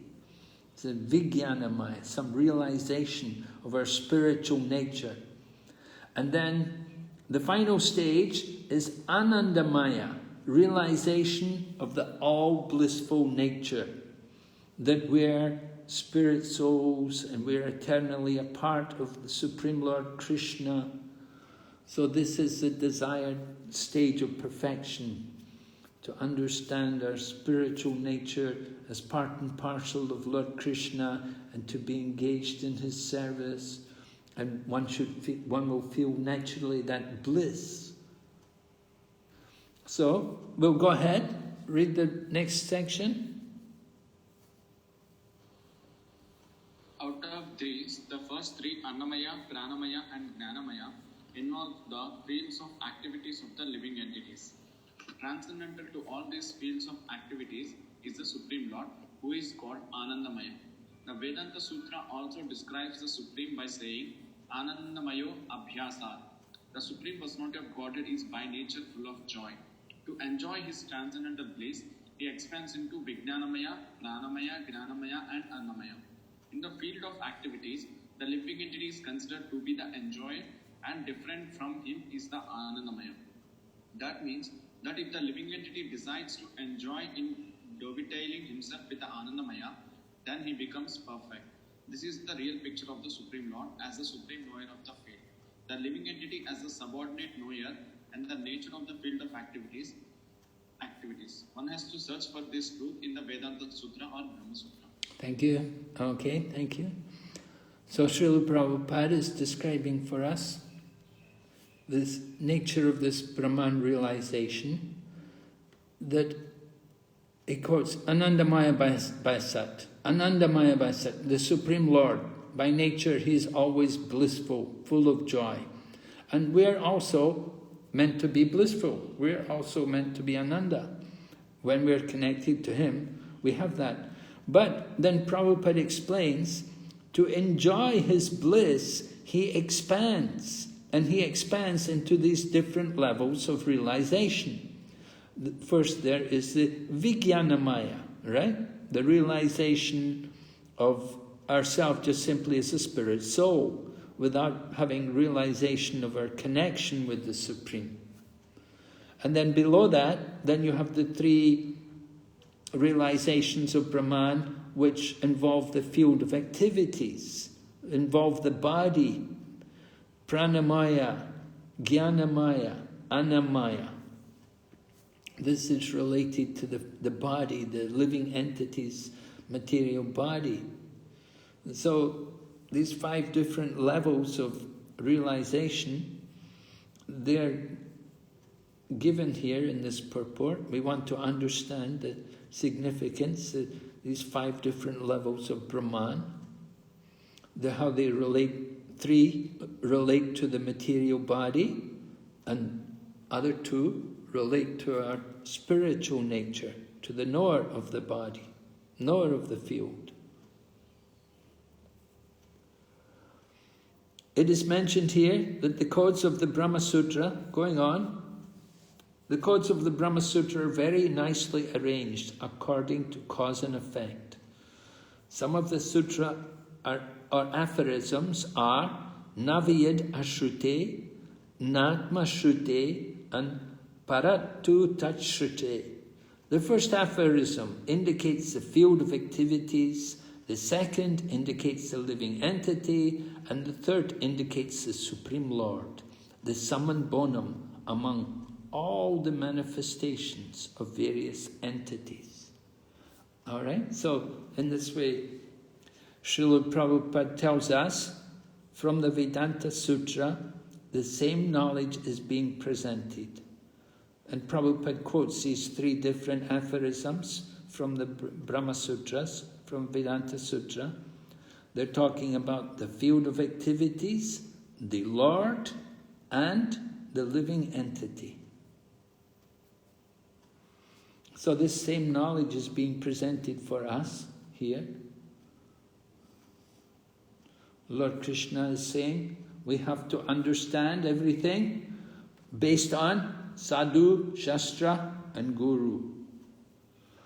Then he says Vedanta Sutra is presented according to all reason, stated with all reasoning as to cause and effect. So, cause and effect, right? The cause of everything, the effect of it, it's all there in the Brahma Sutra. And Prabhupada quotes Brahma Sutra to support this. So we're learning the same thing. So it's a complex subject matter. We have to read this. We have to hear this. We have to understand different conceptions of the Brahman. You should know the 5 different realizations of the Brahman. We should understand a little bit of this knowledge, and gradually Krishna reveals more to us. Certainly we can understand the lowest state, Annamaya, simply based on food, and then becoming a little more conscious, we're aware of life symptoms, the Pranamaya, and then above that, Jnanamaya or Manamaya, where we have desires. So this is the 3 stages of Brahman relating to the field of activities, to the body. And then on the higher platform, we have Vijnanamaya and Anandamaya. All right? Can we go ahead, or are there any questions? We have few devotees raise their hand. Yes? Okay, let's take the questions. Indulekha Kripa Mataji. Hare Krishna Maharaj. My question is, Maharaj, this the lower stages, it is like the realization we have to know, or it is already known. The people like who are ignorant and they are in the stage of Annamaya, like that, or we have to understand Brahman in that way, the step-by-step way, or it is like people are in these stages. How is it, Maharaj? We have to know these stages. Okay. We have to know. It is not that people are in this stage of understanding. Like some are there in the stage of Annamaya, some are in the stage Well, of definitely some are. Definitely people are in the stage. But we have to know these stages also. We have to be aware that these stages are there. As devotees, we want to be aware that these different stages are there, that different tendencies are there within the living entities. Okay. Smriti Karunaman. Hare Krishna Maharaj. Maharaj, I am literally not able to understand when it is said when God is transcendental bliss, he expands into Vijnanamaya, Pranamaya, Jnanamaya, and Annamaya. Why, when he is already on the ultimate platform, then why does he need to expand into all the lower forms? He's already there. Yeah. Why does he need to expand himself? For the pleasure to give mercy to all these other living entities, to give them also an opportunity that they can also engage in some kind of activity. That is the Lord's compassion, the Lord's kindness, that he's giving them also the opportunity that they can come, they can know him. Gradually they can come to understand him. So they have to begin somewhere, though they begin by eating. We see life symptoms like that, the beginning of life. Living entities, so many birds and insects, and they're simply thinking, where is food? Where is food? So that's the lowest level of consciousness. The point is there are different levels of consciousness. The Lord has expanded himself into these different levels of consciousness to facilitate the desires of the individual living entities. Because living entities desire like this. Yes, ma'am. Thank you. We have one more question. Sachinandan Prabhu. Well, it is partly answered. It is almost answered by Maharaj in another way. But just to understand it better, Maharaj, here regarding the different kinds of realizations, Annamaya, Jnanamaya and all, we are trying to understand the Kshetrajna or the Supreme Lord and how he is manifested how he can be understood by his energies, as it is mentioned. It is the manifestation of Supreme Lord's energy as Annamaya. So we are talking about the energies of the Supreme Lord, how they can be understood by energies of the Supreme Lord in relation to the Kshetra, in relation to the field, and how they can be. Is it correct? Yes, that's right. We want to understand the Supreme Lord and how he relates with the living entities, and how the living entities are existing in this material world, enjoying the field of activities. What is the field of activities? What is the knowledge they have? What is real knowledge? What is the object of knowledge? So this will all be explained. And these different kind of realizations, Annamaya, Jnanamaya, they are actually the energies of the Lord. Well, everything is the energy of the Lord. The Lord has so many energies, right? We say there's the Bahiranga Shakti, the Antaranga Shakti, the Tatastha Shakti. They're the principal energies. And so yes, everything is ultimately the energy of the Lord. Shankaracharya, he quotes this Sarvam Kalvidam Brahman, that everything is Brahman.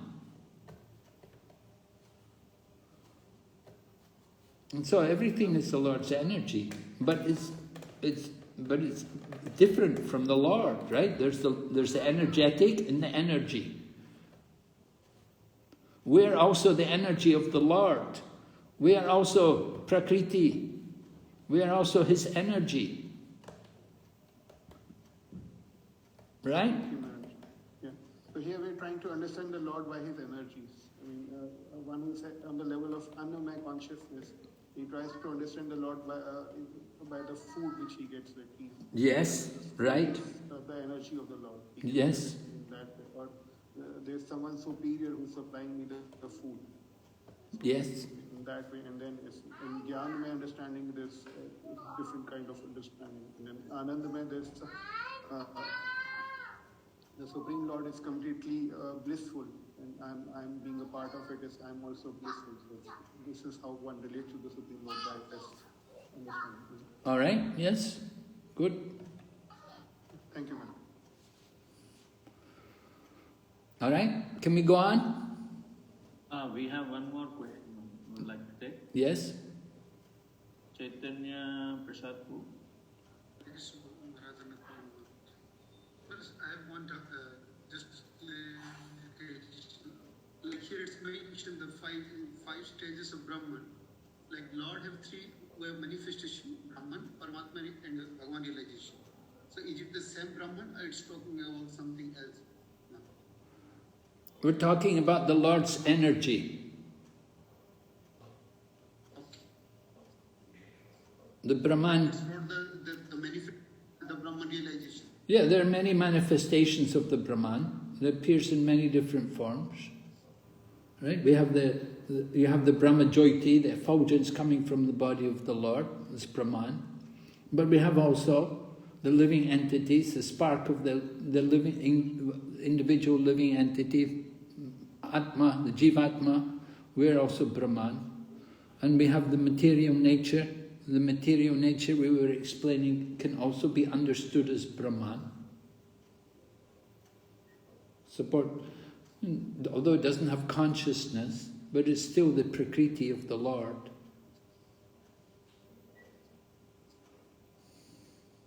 But here this verse specifically is speaking about what that is I'm confused about. Huh? Specifically about this verse. Can you speak up? This verse, speaking about what? About this the energy of Lord? Verse number 5? Yeah, Maharaj. This Brahman, here it's mentioned those are the 5 states of Brahman realization. Yes. Is it talking about Sorry, the voice is breaking. I couldn't hear. Talking about 5 what? 5 stages of Brahman realization here. Is it talking about the energy of Lord? Yes. Yes. Definitely. Energy of the Lord. Brahman. It's the energy of the Lord.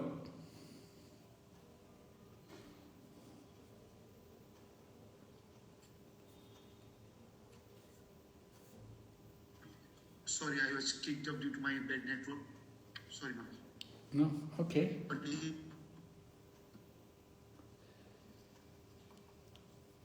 Yes, there's the Lord and the Lord's energy. There's the energetic and the energy. So we are all the Lord's energy. The material manifestation is also the Lord's energy. And there are different consciousness, different stages of consciousness within each and every living entity. So these different consciousnesses are being described here, different stages of consciousness of the Brahman, of our nature, beginning with the Annamaya, right? From the beginning of life. Some materialistic societies, they simply base everything on filling the belly. And if they fill the belly, they're satisfied. They think their life is successful. So that's Annamaya. And Jnanamaya, a little bit more, Pranamaya comes next. Pranamaya. Oh, Pranamaya.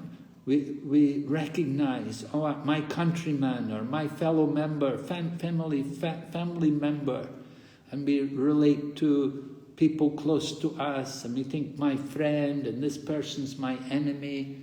So like that, life symptoms. And above that, Jnanamaya, having desires, want to satisfy the senses, these things. So this is all different levels of consciousness of the living entity, how we live in this world, how we're affected.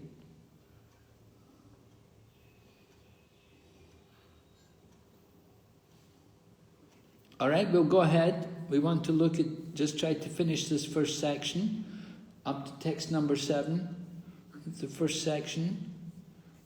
Can we just quickly read it through? Let's read the Sanskrit.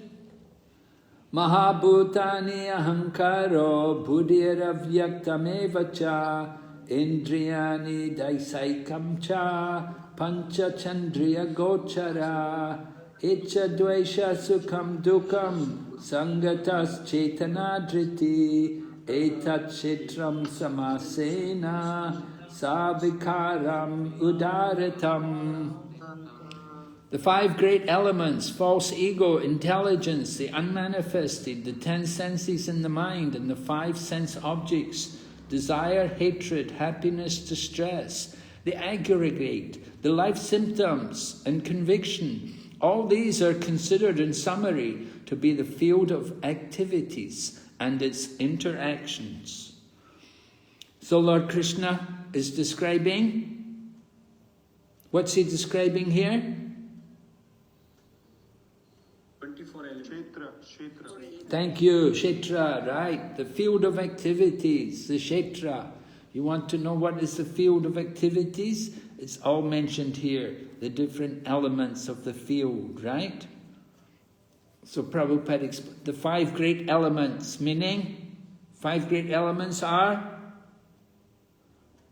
earth, water, fire, ether, air, water. right, the fire, earth, water, fire, air, ether, these 5 great elements, Mahabhuti, and then the false ego, intelligence, the unmanifested, that's 1, 2, 3 more, then the 10 senses. Why 10 senses? And 1 more, the mind, meaning 11 senses. So 10 senses means 5... Jnanendriyas, 5. Yes, 5 knowledge acquiring senses and 5 karmendriyas, 5 working senses, right? We should know those. The 10, what are the 5 knowledge senses? We get knowledge from the eyes, the nose, the tongue, the ear, and the skin. And then the working senses? Legs, hands. Yes. Hands, legs. Speech. Genetics. Yes. And then we have also an evacuating organ and a procreating organ. So those are the 5 working senses.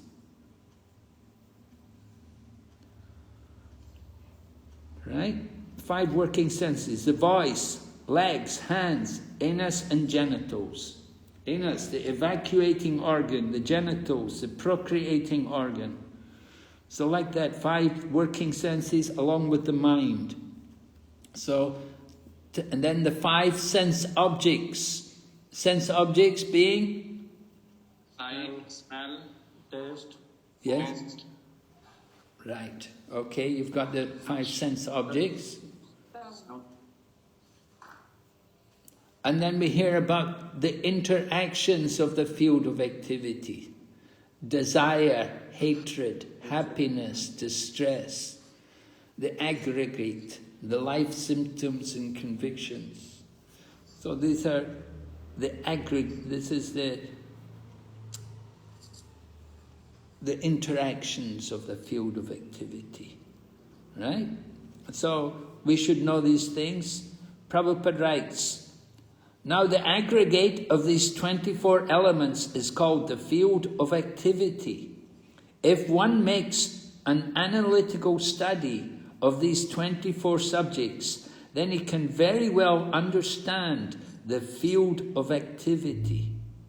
Then there are desire, hatred, happiness, and distress, which are interactions, representations of the 5 great elements in the gross body. The living symptoms, represented by consciousness and convictions, are the manifestation of the subtle body, mind, ego, and intelligence.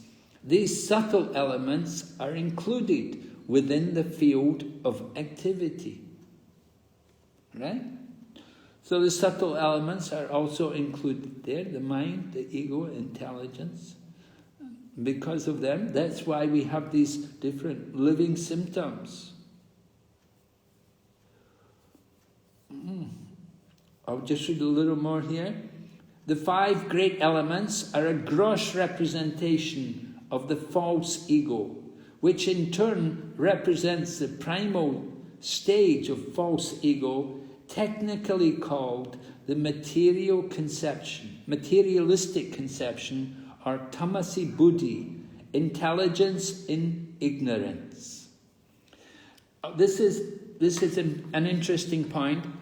If you read Srimad Bhagavatam in the 3rd canto, Teachings of Lord Kapila, we learn there that the false ego in ignorance interacts to produce the intelligence. And false ego in the mode of passion produces the mind. Oh no, false ego in the mode of goodness produces the mind.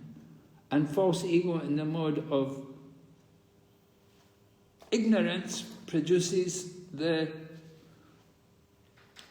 intelligence. Tamasi buddhi, intelligence in ignorance. Right? This is being explained here. Prabhupada's mentioning this. The materialistic conception, tamasi buddhi, intelligence in ignorance. It comes from the false ego. This is all described in the 3rd canto of Lord Kapila's teachings. The false ego in goodness and in passion and in ignorance. So the intelligence comes out of false ego in ignorance. And the mind comes out of false ego in passion. I think I've got it. I have to. I'm a bit confused myself now. I have to check it over. But it's there in the 3rd canto, chapter 26 of the 3rd canto. Lord Kapila's teaching Sankhya Yoga, and you'll see he talks about how the mind and the intelligence and the senses, they all come out of different interactions of different states of false ego. So this is the unmanifested stage of the 3 modes of material nature. The unmanifested modes of material nature are called pradhan. Right? When material nature is unmanifested, it's pradhan. When it's manifested, then it's not pradhan. Then it becomes material nature. The different elements.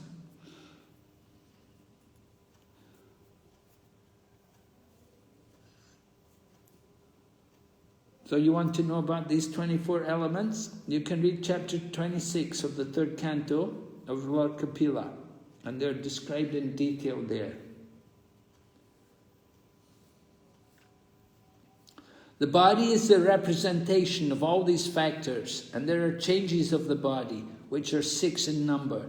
The body is born, grows, stays, produces byproducts, begins to decay. And at the last stage, it vanishes. So 6 transformations of the body, 6 changes, which all of our bodies, every living entity goes through. The trees go through these changes, The insects go through these changes, the flowers go through these changes, and we also go through these changes. Therefore, the field is a non-permanent material thing. However, the Kshetrajna, the knower of the field, its proprietor, is different. All right? Do we have any questions?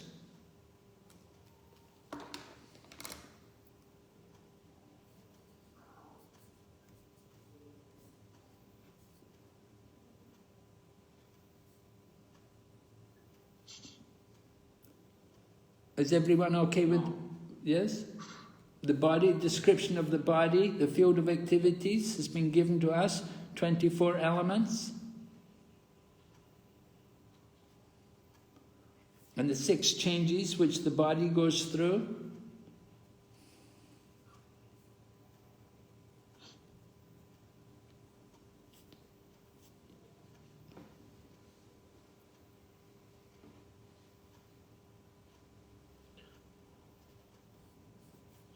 There are no questions. Oh, really? Okay. Okay, now we have one question. Indulekha Kripamataji. Krishna Maharaj, can you just again explain a little bit about the second paragraph? The 5 great elements are the gross representation of false ego. So I was not very clear about it, Maharaj. I didn't understand it. Where is it? The purport, second paragraph, Maharaj. Second. The 5 great elements are the gross representation of the false ego. Yes, okay. Because we said that these different elements, they come out from the false ego. Just like we said, the intelligence and the mind also comes out from different stages of false ego. So the 5 great elements, they're a gross representation of the false ego, right? They come, the elements are created from subtle to gross. The finest element is ether. Ether is the first element. And within ether, there is the quality of sound. There's no other quality. There's no taste, there's no touch, there's no sight, there's no smell. But within ether, there is sound. So ether is the first element to be created, and it's coming from the gross, from the false ego. The false ego transforms to produce the first element of the material nature, which is ether. And then from the ether, after ether, the second element will be what? Do you know? Sky. Sky. Yes. And what qualities are in the sky? Sky is having form. Does it? No. It's having... Well, it has the quality of ether, which was sound, and one more is touch. Oh yeah, touch. Because you said sky, I would say air.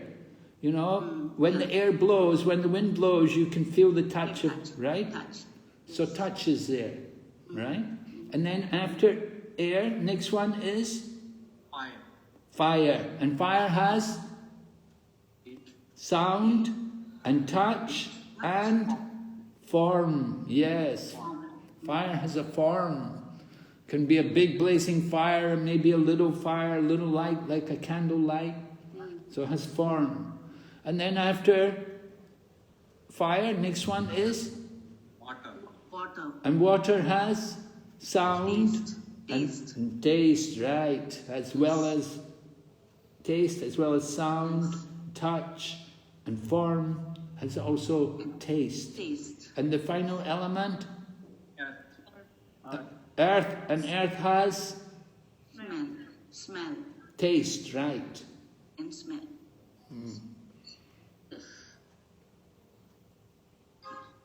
So, is it? Ignorance. This conception of Ramasa. So in this way, the elements are created from the false ego, right? It's not that everything just comes about by chance, but it's a very systematic scientific development of the different elements with more different qualities manifesting within each element.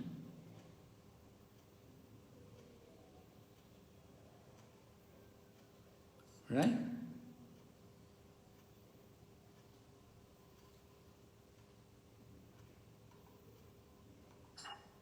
Krishna Maharaj, why is it in the intelligence in the mode of ignorance?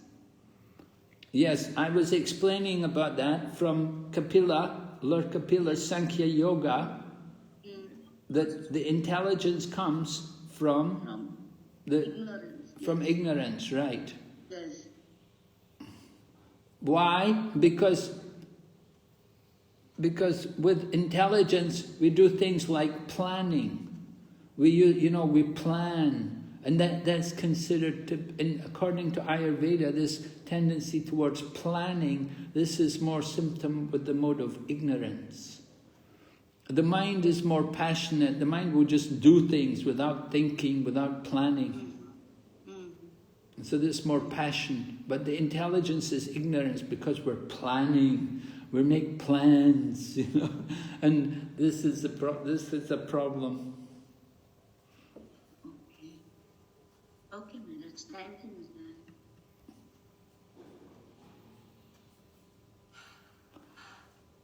We have one more question. Smriti Karuna Mataji.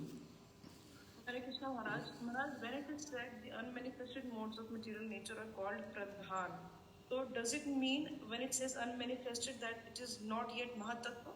Does it mean that? Yes. It is not. Right. That's the point. When it becomes manifest, then it's a Mahatattva. But the unmanifested stage is called pradhan. Right? The unmanifested pradhan and manifest stage is Mahatattva. And from the Mahatattva, then the different elements come out. Yes. When you study the second canto, you'll see second canto, third canto, so many different creations are given there. And you'll hear many times about the creation of the different elements, how they come, and everything's coming from the pradhan to the Mahatattva. Then from the Mahatattva, then we get the false ego with the touch of the false ego, and then the different elements come out. Yes. Yes. So this is the primary creation. Brahma does the secondary creation. All right, any other questions? No, Maharaj. All right, so we'll stop here today and we'll go on tomorrow. We want to, please look over the text. We'll look at these different items, the object of knowledge, the process of knowledge rather. Process of knowledge is there, verses 8 to 12. These 20 different items, important to look over them, be familiar with this, and we'll discuss them tomorrow. Probably we'll spend the whole day on the 13th chapter, and probably maybe even part of the third day. We'll try to finish it as quick as possible. Okay, thank you very much. Srila Prabhupada. Thank you very much, Maharaj. Very much. Hare Krishna, Srila Prabhupada ki.